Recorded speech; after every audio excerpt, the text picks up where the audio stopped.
Victoria Beckham, ladies and gentlemen. Wow, you do look spectacular. Thank you very much. You really do. You're one of these people who really buffs up well, don't you?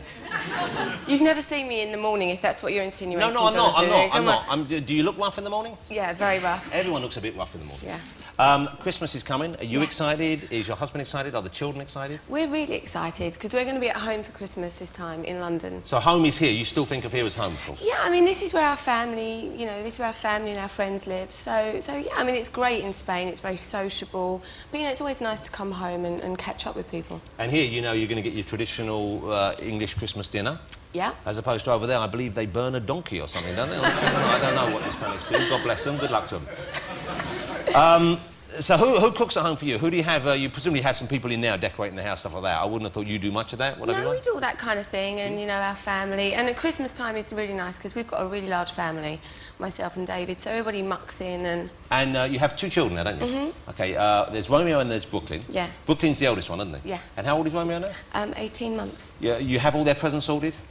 Yeah, I don't like to, you know, go too crazy at Christmas, but, you know, they've got presents. Yeah, that's the terrible thing, that's the dangerous thing. I mean, I buy stuff for my kids, you know, I start buying when I see little bits and pieces they want, and you realise sometimes, I found out, I probably bought them too much. So you know what you should do? What's that? Keep them for yourself. What are you going to buy David? That must be a nightmare. I mean, what do you buy David Beckham? I don't know, I've thought about it for hours. And then you couldn't think of anything. No, you can't. What do you buy him? Because he's got any number of cars, he's got rings, we know he goes through haircuts at a rate of knots, so you can't get him something like that. Presumably he's got most actual material things he wants, hasn't he? Yeah, I mean, I think that everybody thinks that because we have in the past been really extravagant, that that's what it's always like. I mean, you know, never say no to a pair of pyjamas, nice pair of slippers, That's you know. nice. That's nice. Exactly. Something like, yeah, something which is kind of like homely and friendly. Exactly. What do you think David will be buying you for Christmas? I've got no idea. I mean, David is very good at surprises. I bet he's generous as well, isn't he? He's really, really generous. Really generous. Probably a lot more than I am. I'm quite sensible when it comes to that kind of thing, you know. Yeah. He's very, very extravagant. I would like to be David's friend. OK. Wouldn't it be great to be David Beckham's friend? I mean, presumably you know what this feels like, but I mean, for the rest of it, that would be great. Do you think he'd like to be my friend? I think he'd like to be your friend. Does he play PlayStation games? No, but I'm sure, you know. Is he jealous of Johnny Wilkinson? No, actually, he gets on very well with Johnny Wilkinson. He knows Johnny Wilkinson? Yeah, he knows him. I'd like Johnny Wilkinson to be my friend as well. You get two birds with one stone right there. Apparently Johnny is... I mean, I've never met him, but apparently he's a really, really nice guy. Now, the press seem to be wanting to stir something up here. Yeah. Of course. And quite a lot of the time, they seem to be doing this with you and David as well. Right. Do you read the tabloids? Do you look... I mean, you must be aware of this stuff, I imagine. I like to be aware of what people are thinking, you know, but I don't really read them. And does it bother you? I think it can be hurtful and it's inaccurate and it hurts our families, but generally speaking, I don't let it really hurt me. Because, I mean, one minute they're being really nice and you become an uncontrollable big head, and then the next minute, you know, they're writing you off. So I don't think so. Do you ever go out in disguise?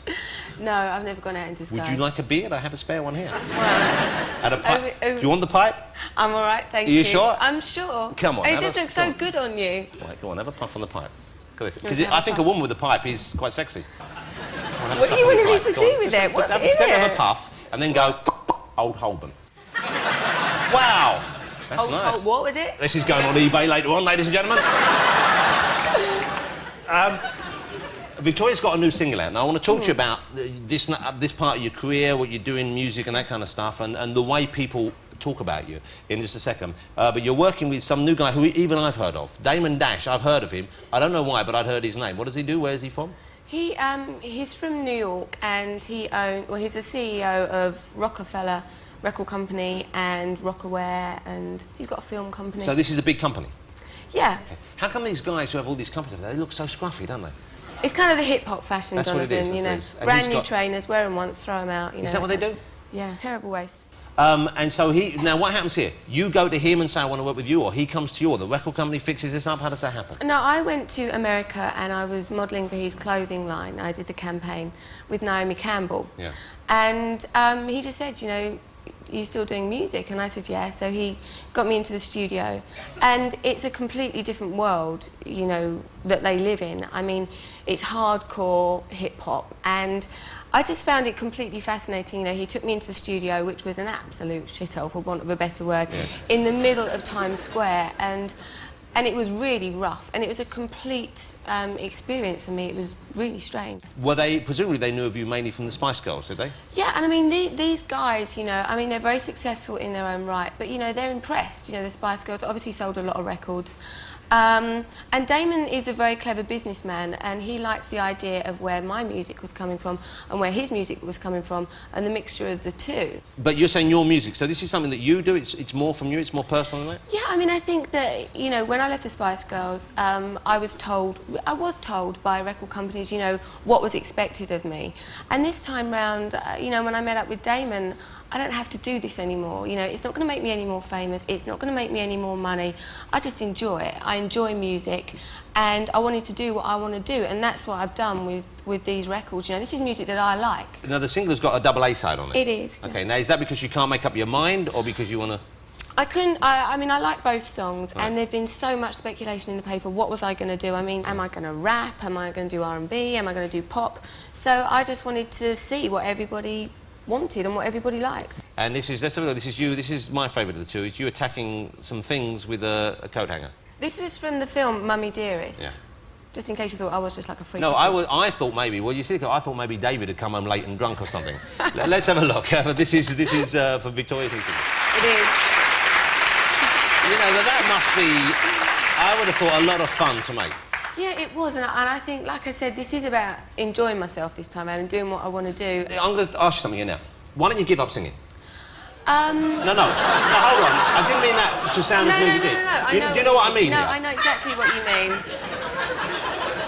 They're jumping to their own conclusions there. You get so much flack for it, and it's like, you know, and the record's fine, it's nice. It's not my cup of tea, but it's nice, it's good. But I know if you gave up singing and gave it a year or two, whatever you came back with, people would treat it in a totally different way. And you must be aware of this. Yeah, but I think that has happened. You know, I don't have to do this anymore. You know, I'm doing it because I enjoy it. Before, I have wanted it. Whereas this time around is different, and I think that the support that I have had from this record is completely different. And who's that from? You think like the radio stations? I think from radio, from press, from television. You know, at the end of the day, I'm doing it because I enjoy it. And yeah, I could sit at home and be a housewife and live off of David. But I don't see what's wrong with a woman who has ambition and wants to do something. There's been even a lot of women that have said, why don't you just sit at home and look after the children? Not that there's anything wrong in that, but nowadays, for a woman to still be young and want to do something, I think is commendable. But you know what, I was going to say, the reason why I was saying that actually was, I think you would make an impressive actress. I think you have a real... I can't remember lines. No, but you've got a great face. You've got great bone structure. You look great on film. I remember when you made the Spice Girls movie, and I remember seeing, I was down there one day filming. I had a small cameo in it, which I'm sure you all remember.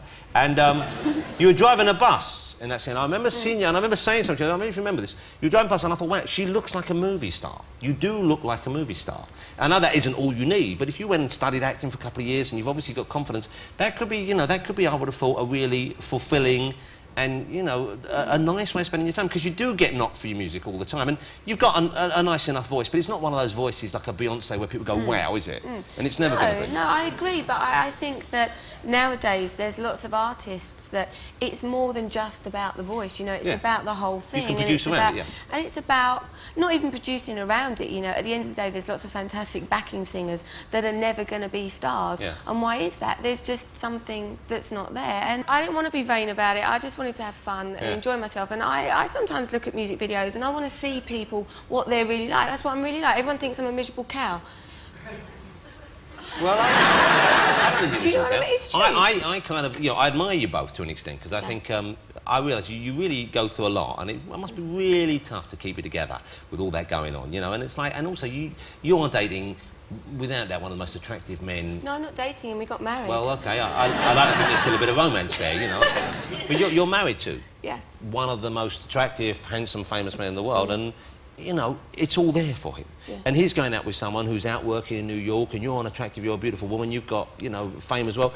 It must be tough just on that level. I mean, the trust that's involved there must be quite large. Or are you worried? Do you get concerned? Are you jealous of each other occasionally? No, I mean, I think it's always healthy to have a certain amount of jealousy in a relationship. But at the end of the day, it's no harder for us than it is anyone else, you know? I mean, you're away from... It must be. You know, I think that there's pressure on every relationship. But here's the deal. I'm not going to say, poor me, No, I know you're not, but here's the deal. Look for me, OK, you know, I mean, I'm not bad looking for my age, but when I go, my wife knows no one's going to look twice, really, unless I went out of my way. Whereas David, right now, he's in Spain, they're throwing himself at him. Yeah. You know, they must be all the time, and you go out, people are, hello, all right, you know.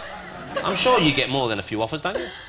Yeah, but I think, you know, we do trust each other. And when you've got kids, you know, at the end of the day, yes. and you never know how long fame is going to last, and it is all very superficial. And that's why, you know, so long as our relationship is all right, that's the main thing. You know, we're going to grow old and wrinkly together. You never know when there's going to become a new me and a new David, you know. So you have to take it with a pinch of salt, I think. Bet you won't grow wrinkly. I bet you'll have the old... Oh, too bloody right I will. I'm not going to get old and wrinkly. Now, are you going to have any more babies? Definitely. Yeah, do you like being pregnant? Do you like the actual physical feeling of it? I'm not particularly keen on being pregnant, but definitely, I mean, I love kids. I want to have a big, big family. How many do you think? I'd like to have another couple of children. Because you're still young. How old are you now? 29. Well, you've got years of breeding left in you if you want. Years of breeding. Yeah, no, you have. Yeah. Does David like you when you're pregnant? Does he like you with more curves on you? Yeah, he does. Okay. He does. He likes me when I'm... Because you are skinny, aren't you? Yeah. Really? Well, I know, that's what people want to be. People want people to be skinny, Yeah, I think that at the end of the day, you know, when you are in the public eye, I mean, yeah, I think people do like to be small. Well, skinny people tend to photograph better, you know, especially when you're wearing clothes. I know this because you wear clothes and you look great in them, and they sort of hang better on thinner people, don't they? I don't know. I mean, I think that nowadays, I think there was a time when the waif supermodel made it very fashionable to be very thin, Too and thin, I think, really, yeah, too thin. And I think that now, with artists like Beyonce and Jennifer Lopez, it has almost become more fashionable to be a bit more curvy. I mean, I'd love a bigger bum, but at the end of the day, you've just got to put up with what you've got, make the best of it. But you could probably get a big booty. A big, well, really? Booty? If you ate lots more mince pies, stuff like that. Well, you never know when it's going to go, do you? Doesn't matter where it goes. I like it anywhere. Do you wear saucy clothes for David? Have you got anything in your wardrobe from Ann Summers?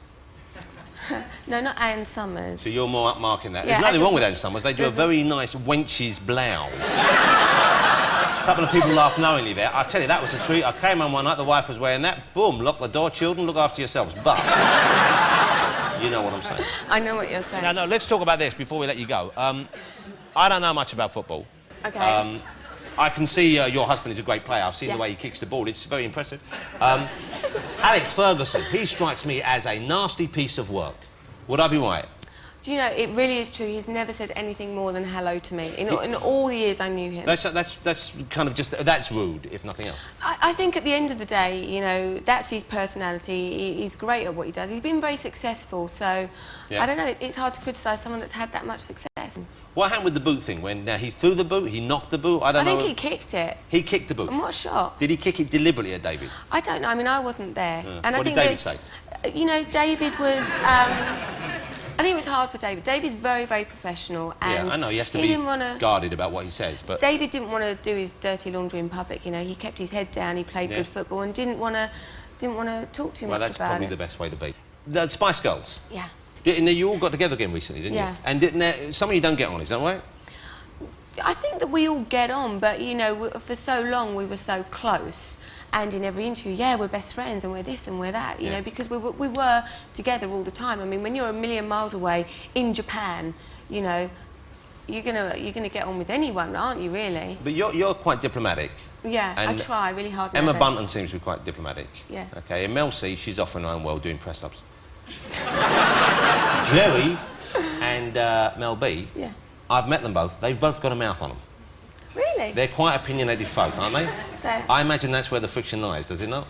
No, you know, I think that everybody is very opinionated. You know, there was 5... Gosh, come on. There was 5... Come on, I'm doing really well. I'm just... You know, we're nearly at the end and I haven't, you know, ballsed up yet. You're being very diplomatic. Yeah, they are very, very, very opinionated. You know, we all are. Were they jealous of you, though, when you bagged Beckham? I mean, I know you're friends. Yeah. But here you are, you know, you all leave to do your separate things. Immediately, bingo, you got first prize. It's like, and the others look and say, and you're going, here's what you could have won. You know, it's like the conveyor belt goes past and, you know, She got what? Jimmy Gulzar, the dancer, he was rubbish. Boom, thang him straight back in the pile. And Jerry, she just got a dog. You know, it's like you've got the most handsome man in the world today. Yeah, I'm lucky, and I don't think they're jealous. I think that they're pleased for me, you know. I mean, I think in our own ways, we've all succeeded, you know. And I think, yeah, it must be quite difficult for the other girls, you know. He's a good-looking man, isn't he? Look at him. When he sleeps, you just lie around looking at him. Do you know, I actually do. I know that sounds really corny, but no, he is. I mean, David looks the same in the morning as he does at night. Oh, that's annoying, isn't it? Yeah. And listen, I thank you for coming on. I wish you both the very best because, you know, it's hard enough for people to keep a relationship going in any circumstances, in normal circumstances, but you're both in a very extraordinary position and you get a lot of stuff thrown at you and you deal with it both, I think, really in an admirable way. So I wish you luck in your career if you continue singing or if you move into other things, I really do. I wish him the best of luck. Tell him to call me next time he's in town. We're going out with Johnny Wilkinson. Okay. And Johnny Vegas and Sir Ian McKellen. Okay. Now that's going to be a night out worth it. Victoria, really, thank you for coming on. Thank you very much. Have a lovely much. Christmas with your Thank family. you. Victoria Beckham. Thank you. Thank you very much.